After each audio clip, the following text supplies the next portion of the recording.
You are now tuned in to the Storm Tracker podcast.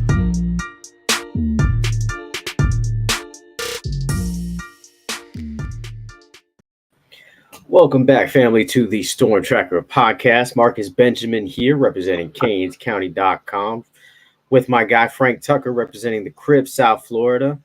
And of course, subscribe to the website CanesCounty.com for free. Use the promo code Miami30.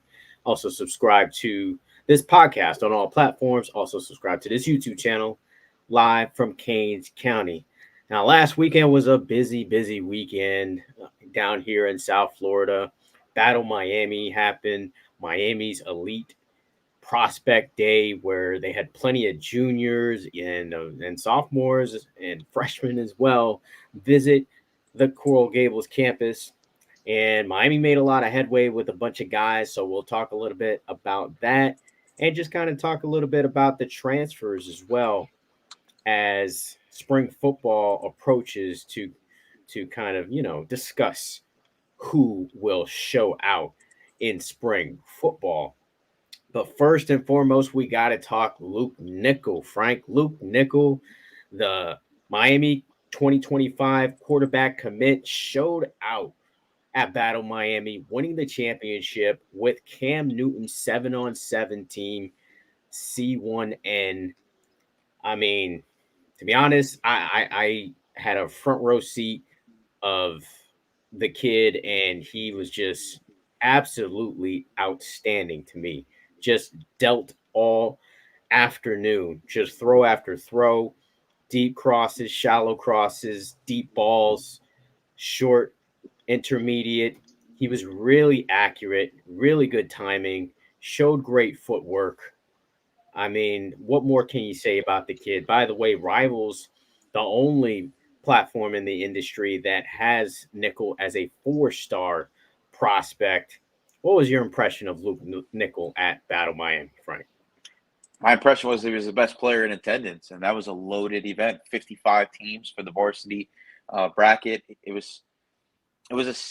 Honestly, it was a surprise for me. We knew he was a good player, but the last time you and I got a chance to see him play, he had an up and down performance down here in South Florida at open of the season.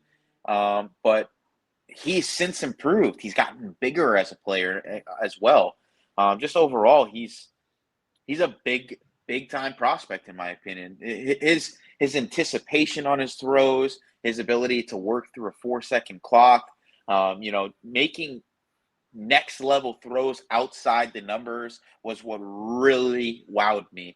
Because I think those are the things that you look for with a quarterback prospect is how is he able to attack outside the numbers? How is he able to anticipate receivers that aren't open in that exact moment? He was able to do all of these things with an elite wide receiver core. Like he made Winston Watkins and CJ Wiley and all those guys look really good, but he was, they helped him, but he was overall the reason why Cam Newton was able to just kind of run through that tournament. They were able to knock off some really good teams, including South Florida Express, who many thought was going to win this tournament, especially after the day that they had on Saturday. So, I think that he's easily the best player to come out of that tournament, was MVP by far.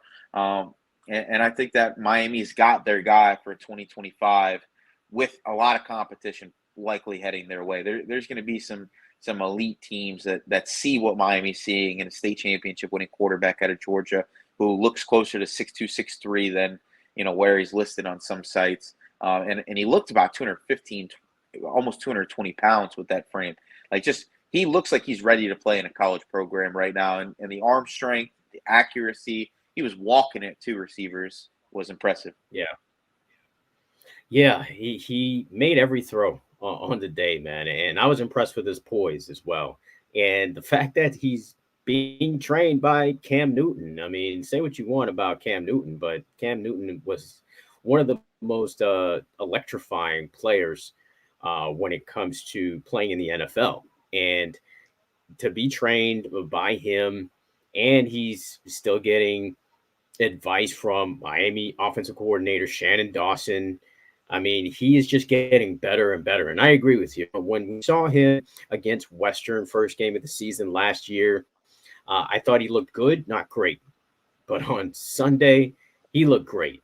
He looked outstanding. And I mean, these 7-on-7 tournaments to me, it's really all about quarterback play.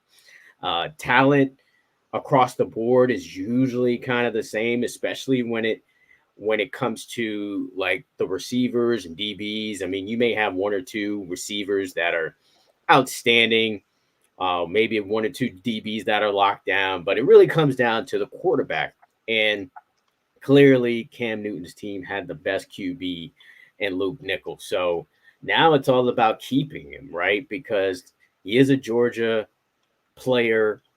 I believe his school, Milton, is about maybe an hour away from Georgia's campus.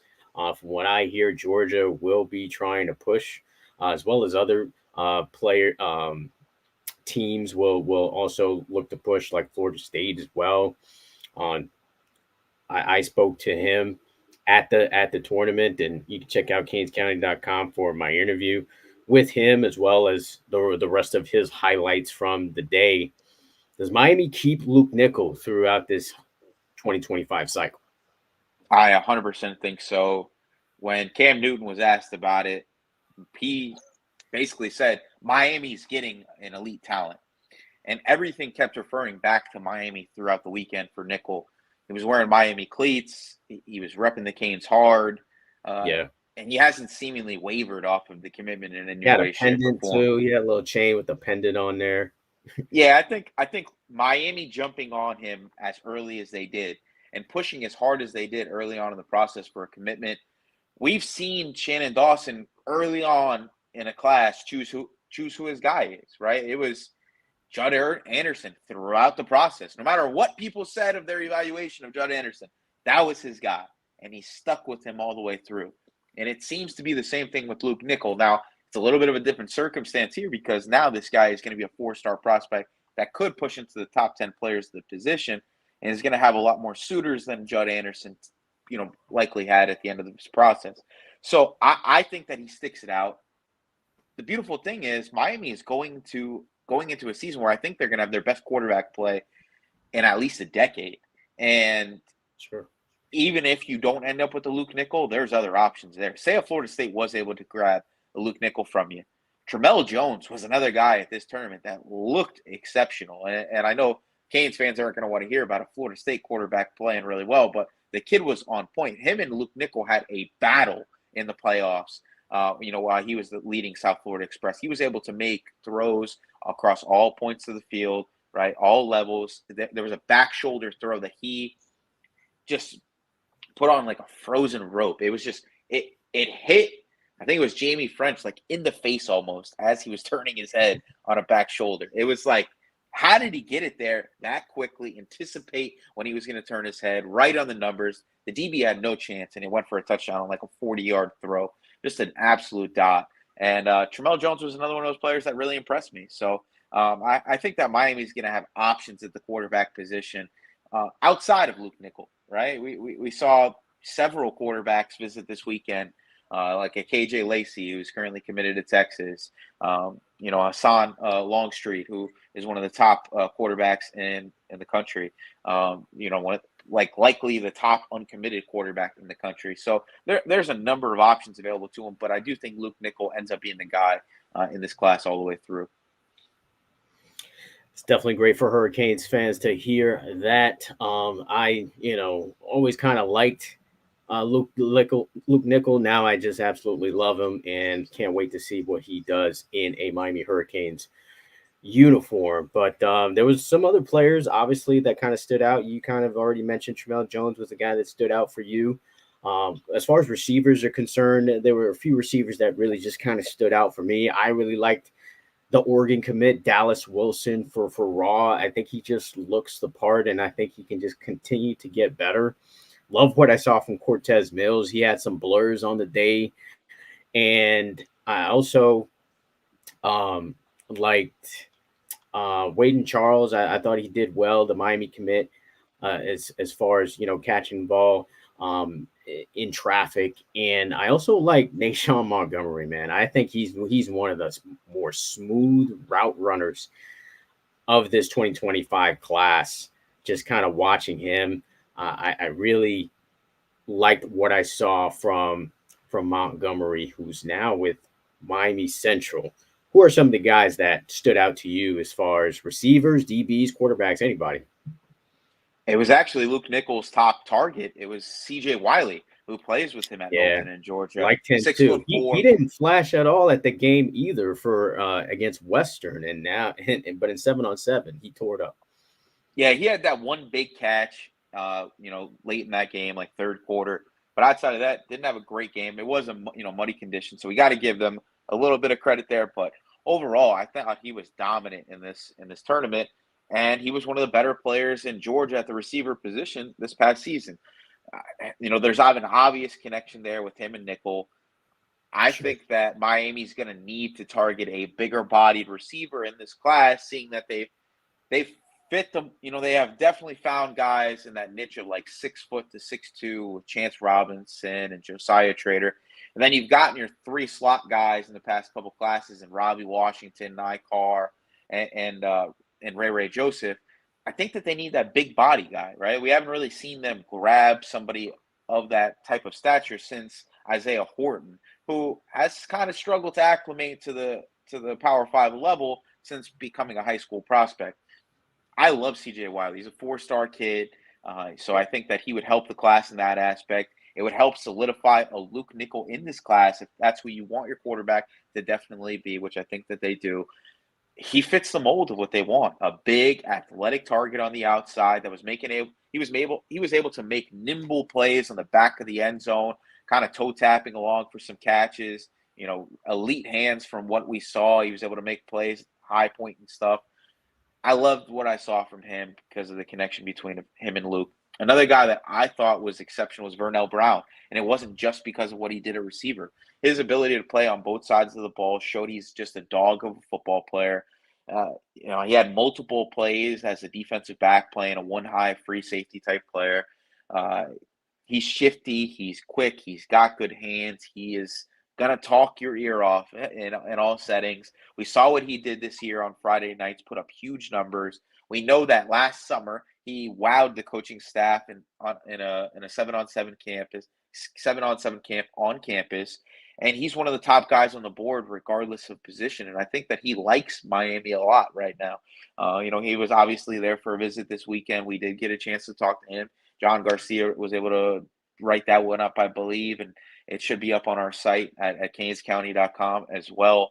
But he's a guy I'm like basically writing in pencil right now as a guy that probably ends up in this Miami class. And if you watch him on Friday nights and in 7-on-7 so far, he's going to be an impact player that's going to push guys like Niichel, Ray Joseph, and Robbie Washington early on in the process because he is that good. Another guy who I liked who hasn't earned a Miami offer yet. He's a 2026 prospect that actually plays quarterback on Friday nights, and that's Keyshawn Henderson out of Texas. He just picked up a Texas offer the other day, but he dominated this weekend for DEFCON Texas.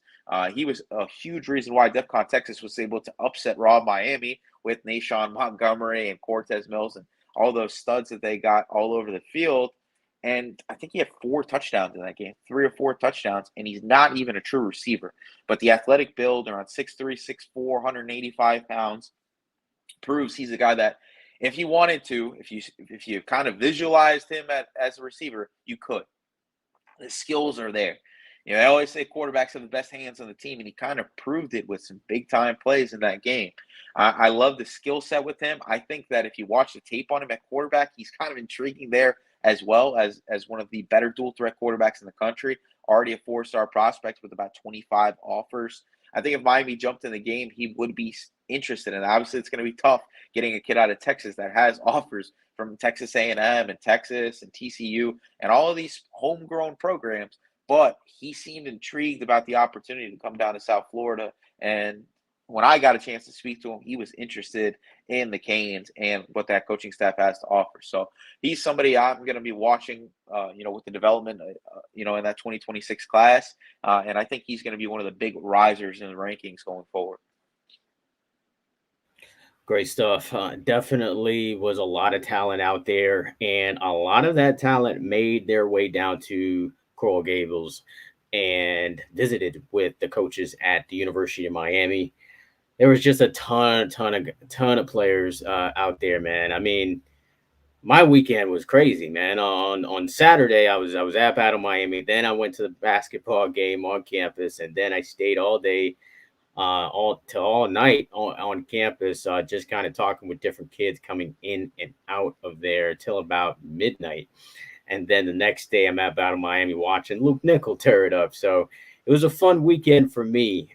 But I think it was definitely a fun weekend for a lot of these guys who came out to Miami and visited. I think Miami made some good headway with a lot of players. In particular, for me, I think Lamar Williams is a name to really kind of watch as offensive tackle at Gaston County. I think this guy was really impressed by Miami and the coaching staff, Alex Mirabal and Mario Cristobal, of course, getting the opportunity to being coached by those guys. I think it's something that was really intriguing to him. I think Miami kind of moved up into a top three or maybe even a top two for him. I think Dallas Wilson is a player to watch on Flip Watch because I think Miami made a really great impression. I think Miami's really high on this kid just because of his talent, his size, and his upside. I think that's a player that Miami made great headway with during the weekend. And of course, Jamie French is another one as well, where I think Miami made some progress with him. Of course, he decommitted, a four-star receiver out of Mandarin High School in Jacksonville from Alabama. And so Miami is definitely in the race here. Miami was his first offer. So loyalty is very important to him. So that's definitely also a player to watch, I think, um, as far as Miami's 2025 class is concerned. What about DJ Pickett though, Frank? I mean, DJ Pickett is the highest player rated, I believe, that did visit Miami over the weekend. I think you had a chance to speak to him. What kind of headway do you think Miami made with him? And are there any other players that you think Miami made some significant progress with at Elite Prospect Day? Yeah, I think Miami's in a good place with Pickett. It's hard to gauge where things are at with him just because I don't think he's going to make a decision anytime soon. He's the best safety in the country, and he has pretty much everybody waiting on his overall decision.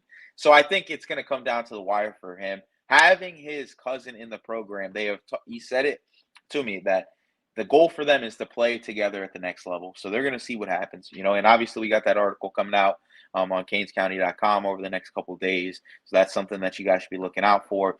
It was a good interview with him. Just talking about Miami, the relationship with the Dye is building. I think that they're in a good spot. They're going to continue to push. Grabbing an elite free safety has to be the goal for this cycle. You grabbed an elite strong safety type player in Zaquan Patterson, and the last one with some intriguing body types and guys like Isaiah Thomas. We really don't know what Dylan Day is going to be positionally. OJ Frederick could be another guy that has some positional versatility, but you haven't grabbed a 5-star type free safety because of what was Cam Kinchins for the last couple of years. It was hard for a lot of guys to envision being the guy early on. I think DJ Pickett could be in a prime position, even with some of the transfers that Miami's gotten in.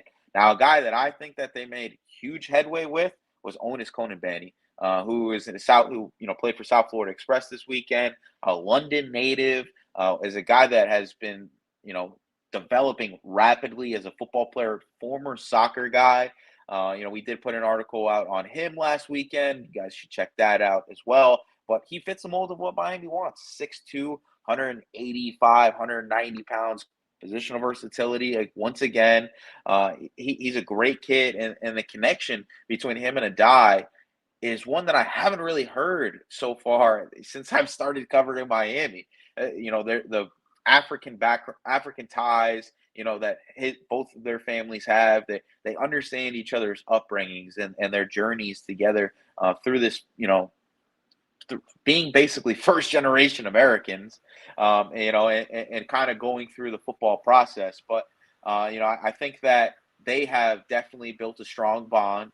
I think that he loves the idea of South Florida. He, from what I understood, had the longest visit of the weekend for any prospect when he did go down to University of Miami. So I think that Miami's in a really good spot. I did put a prediction in for Miami to land Conan Banny in this 2025 cycle, and I think that if you can land a Conan Banny and then continue to push for a Chris Ewald, who recently decommitted from Michigan, who will be visiting this weekend. We have that list up on our message boards. Check that out as well. And I think that you have an elite tandem at the cornerback position in 2025. Watching highlights here of DJ Pickett here, but I definitely believe Conan Banny is high on Miami as well as Miami high on him. I actually had a chance to speak to Isaiah Thomas, the 2024 signee at Miami, and he just was talking very highly of Conan Banny. Very similar type of recruitment kind of going on there. I spoke to Isaiah Thomas during his recruitment, and he was just raving about a die and just how he connects with him with that I guess foreigner type of background. Isaiah Thomas is from Canada originally, so he has a way to really kind of connect with these guys and relate to them. So I definitely agree with you there. Conan Banny is on possible commit watch for Miami. But as far as the 2024 class, because we're rolling into spring football now already, Frank, which one of these 2024 players do you think we'll be talking about during spring football? It's easy. This is low-hanging fruit for me. Zaquan Patterson. There's a need at that safety position. I think that he is ready to be a Miami Hurricane. He embodies everything that you look for at that safety spot, just an old school mentality to the position, physical player that wants to, play at a violent tenacity on a play-by-play basis. He has proven that he's a guy that can cover as well this past season. I think that he's going to come in and right away prove that he should be on the field for the University of Miami at one of those safety spots. And if not starting right away, I think that he'll be in the rotation in a heavy way. The other guy is, for me, Josiah Trader. Two Chaminade guys that are going in early, and I think that they're going to be able to play a high level of football at a position of need. Isaiah Horton, we got to see what he's able to do on that outside receiver spot. He still hasn't consistently shown that he can be the guy. And you lose Kobe Young, and we haven't really added anything at receiver from the transfer portal. There's an opportunity there for Josiah Trader to jump in at one of those outside receiver spots and make something happen, right? Like even Jacoby George, there's been some off-field, issues there. And at the end of the year, things kind of got a little ugly with some on-field stuff. So I think that there's going to be tons of opportunity there for Josiah Trader, who you and I both felt was one of the best athletes in the country, regardless of position. And with Miami going all in with him at the receiver spot, I think that he's going to prove that there is a chance we could see one of the better freshman receivers in this program since maybe like an Almon Richards. Yeah, I agree with you there. For me, I think it's going to be Booker Pickett, man. I really think he is going to make some headway in spring here. I mean, it's going to be a rotation. We already know that. I mean, that's pretty normal with D linemen, especially edge rushers.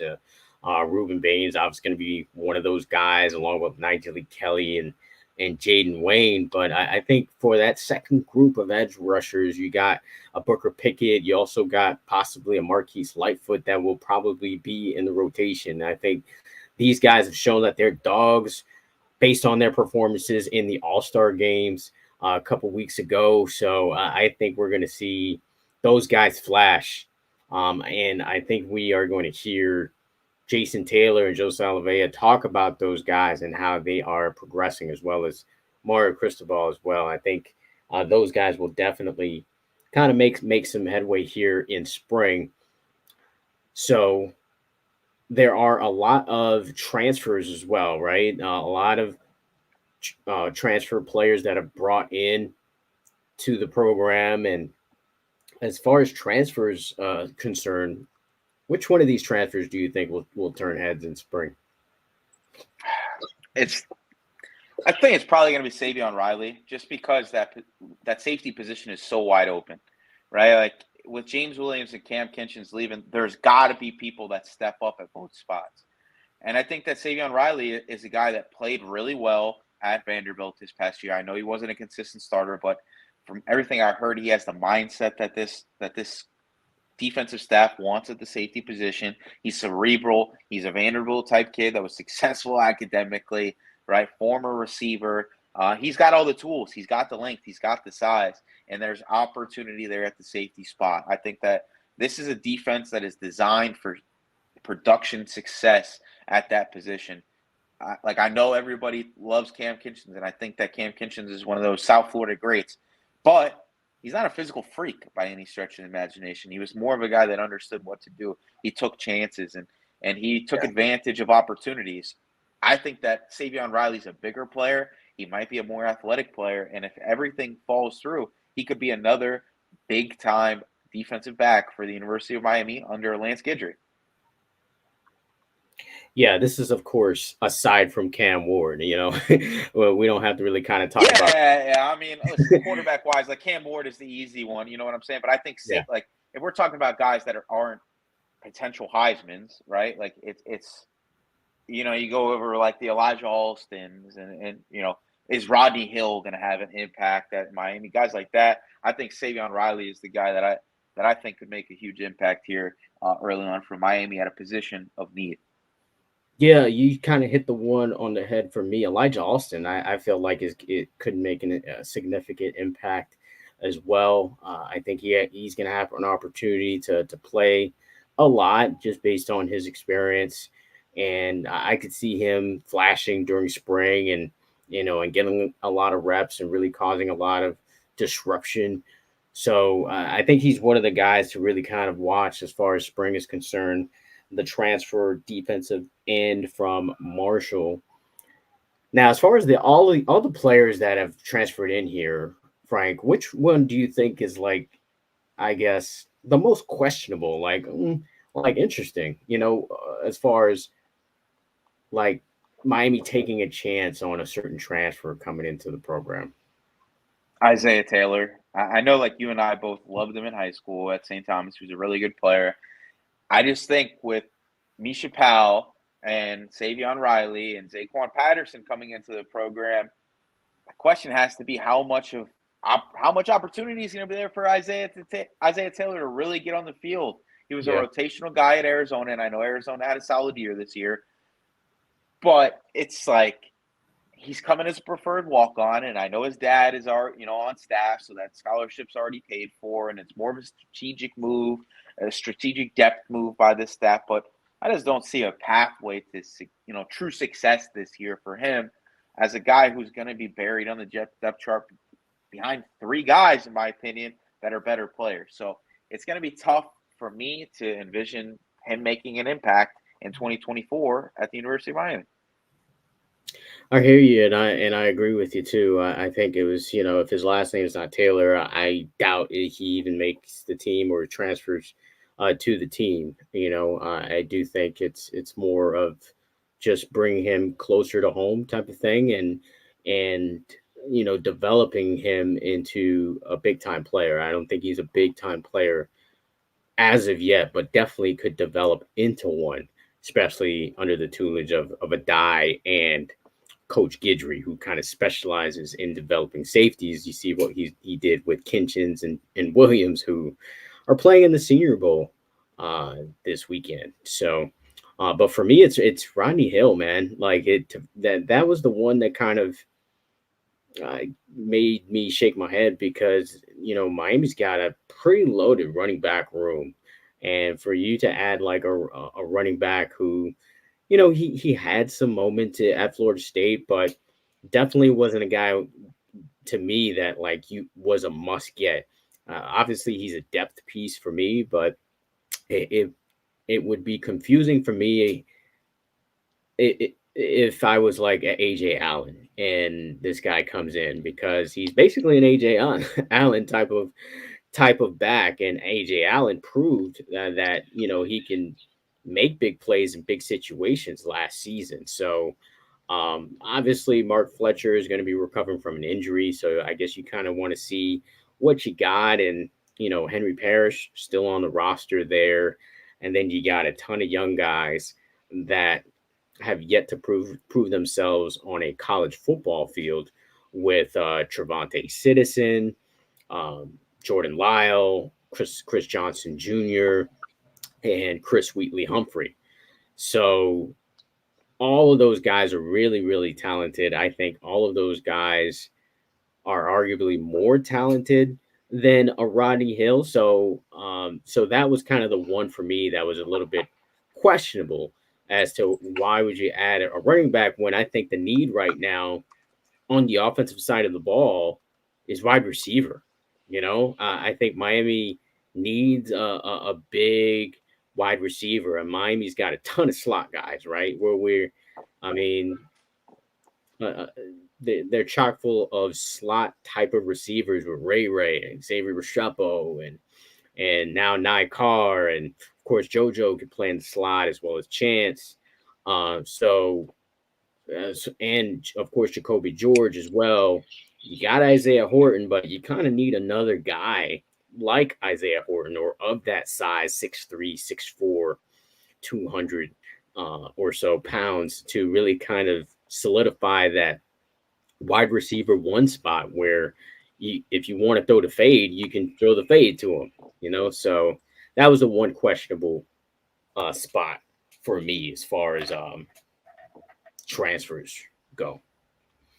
So, yeah, I mean, listen, I think that they have enough talent at receiver. We've seen less talent at the receiver spot at Miami before, and they've had moderate success at the position. And I think that this is an offense with the right quarterback in place where you don't necessarily need elite talent at that position because guys are going to get open. They're going to be in a position to make plays. Xavier Restrepo is not one of the most talented receivers in Miami history, but he's probably going to end up the most productive in Miami history. And a big reason why is because of the Shannon Dawson air raid attack. Now, I mean, there's still one guy on the board that I think that they could go after. And I think that, like we talked about, Isaiah Horton, that's Leland Smith, right? And we don't know what's going to happen there. Like, there's obviously been some traction a little bit more with teams like Purdue and Mississippi State, but it seemed like Miami was heavy on his heels very early on in the process. I don't necessarily know if that's wavered because we know that Miami's going to have some wiggle room going into the spring. They don't necessarily have to, make a decision on the roster cut down until after the spring. So I think that some guys are going to exit the program at that point, and I think that they've still got some room to add a receiver right now. Leland Smith would fit that mold perfectly at 6'5". He was productive in the JUCO ranks. He's an athletic guy, like 4.4 type speed. And he might be a better fit for what Miami's looking for than an Isaiah Horton. But overall, I think Miami's going to be in a good spot just because Cam Ward is going to make things happen that Tyler Van Dyke wasn't able to, especially his mobility and what he's able to do with off-platform throws and when things break down in a way that Van Dyke just didn't bring in any aspect to. So overall, we're going to see what happens. I would be okay if they didn't add a receiver. If they added a Leland Smith, I think that Miami's in a really good spot positionally across the board because offensive line-wise, we know it's going to be really strong, especially with the addition of Zach Carpenter. Linebacker-wise, they bring back mostly everything. Defensive back-wise, I think that they've made enough additions to where this is going to work. We know that the edge spot might be the best in the country. Receiver-wise is the only question because you got Cam Ward. Jordan Lyle is now considered one of the top 5 running backs in the country. You had Mark Fletcher, who was basically a freshman All-American. A.J. Allen showed flashes. Like, everything is there for Miami to make a huge jump this year. And if you add one more big body on the outside, things could definitely get scary with a Cam Ward-led passing attack. Yeah, the question is just probably going to be health and if they can stay healthy and depth wise. Quick question before we get out of here, though. A kid I like at DB, I know we're pretty good on DB, and the question is kind of are we going to continue to develop Damari Brown or Jadice Richard, or do you get a guy who's been proven already, like a Takario Davis? This is a guy who led the Pac-12 in pass breakups. He's still in the portal right now out of Arizona. Do you think Miami should kind of see what's going on there with him and maybe invite him on a visit or something like that? Or do you kind of stick with the guys that you got and just develop the guys in that defensive backfield? I think they're in a good spot. Mishael Powell is a guy who can play corner as well as safety. I think he's that chess piece that they added that you don't really – he's almost like a 2-for-1, right? Like he can play nickel. He can play on the outside. He can play over the top. He can play strong safety. Like he can do everything you need him to. Swiss Army knife of the back end of this defense. And I think Richard and Brown both showed that they have enough to be that second corner opposite Porter. Porter was one of the best cornerbacks in the entire conference last year when healthy. Yeah. Miami's in a good spot in my position, right? Like Robert Stafford could take a huge jump up in the spring. Who knows, right? Like, listen, we could see Ryan Mack be a guy that makes a huge impact early on. He was dominant in the All-Star game settings. Was really good this year for St. Thomas Aquinas, and he's a guy that I feel is technically sound enough already coming into college. I love where Miami is at the cornerback spot right now. Maybe it's not All-American level status, but it's solid, right? Yes. You got different types of bodies. You got speed. You got technicians. You got power. Everything is there for Miami to be successful. I think they have two of the better defensive back coaches in college football already in place. I don't necessarily think you need to add any more defensive back because then I think it's going to be hard to cut down on this roster. They're like 8 or 9 spots over right now, and you're going to make some tough decisions late to get down to 85. And I don't necessarily know if you want to push another guy out just to bring in a DB that creates a logjam out of position where you might be okay already. Yeah, it's definitely interesting to see what they do, and I agree with you. I think they're pretty good, but just kind of wanted to ask that question and get your opinion on it. Of course, you will be at Battle Houston this weekend, so definitely Vegas, Las Vegas. Oh, Las Vegas. Las Vegas. Battle Las Vegas. I mean, you might as well stay for the Super Bowl while you're out there, bro. And make some bets or something. Like I did last time I was there. I came up on a UFC fight. And I bet on something else, but I remember I bet on Valentina and someone else. But I know I won all my bets while I was there. So I'm gonna try to give that good juju over to you once you go out there. I know you're gonna make some wagers, bro. So make some good ones. I need to make some good ones because the Hard Rock app has been taking me to town. It has been. I just downloaded it, man. I haven't made any bets yet, but we'll see how that goes. Gotcha. Yeah, I'll let you guys know on the next update if I'm broke and need to write about 10 more articles next week to make up for it. Gotcha. So Frank will be at Battle Las Vegas, and I will be at Football Hotbed 7-on-7 this weekend. So plenty more to come from CanesCounty.com. Make sure you subscribe to this podcast on all platforms. Subscribe to this YouTube channel live from Canes County. Most importantly, subscribe to the website, CanesCounty.com for free. Use the promo code Miami30. Until the next episode.